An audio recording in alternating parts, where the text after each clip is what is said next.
Media ecology refers to the state of media development in a social environment.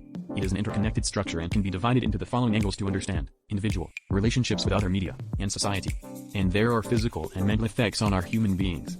Recently, when reading an article, we habitually look at the length of the article first. If it takes a long time to scroll to see the end, most people will choose to give up. Is it because we gradually lose the ability to read long texts? But why are people able to browse TikTok for hours without knowing time passes? And don't even feel tired and bored? The truth is that the content you see is recommended to you through the big data algorithm combined with your usual reading habits and content preferences. It can be said that what you see is what you like, and what you see is what you want to see. What we've really lost is the ability not to think. Well, literally, we become lazy. If we can't see the bursting point in sensory stimulation, we don't even want to think. In today's media ecosystem, the pace of real life has also accelerated a lot.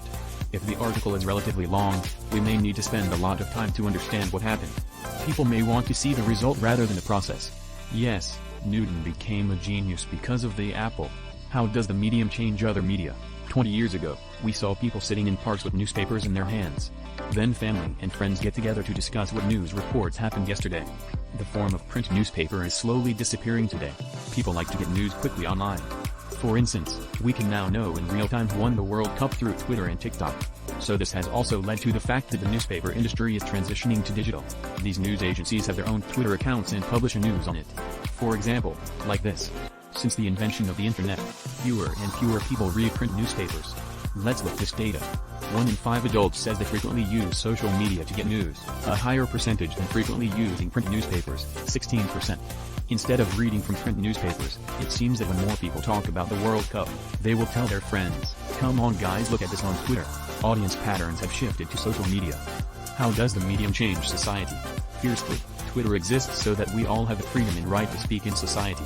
In the past, when there were no social media, ordinary people can only discuss political issues with those around them. But now it's different. Secondly, Twitter makes us see everything in our lives as content. It can connect people and increase mutual understanding between people. You can see the life shared by others even tens of thousands of kilometers away.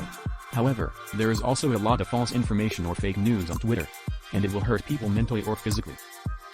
While these social media platforms have provided many conveniences for people to obtain and share information, it also becomes shortcuts for false information. Because of freedom of speech, no one restricts the promotion of false information. For example, during the epidemic, an information epidemic intertwined with various false information and panic has emerged around the world. It makes it difficult for people to find trustworthy sources of information, which may even be harmful to people's health. Also, Twitter makes everyone communicate online and reduces opportunities to communicate in real life. It affects young people's confidence in having normal relationships in real life. We live in a society that puts work and media consumption above everything else, and face-to-face time is either scarce or valued.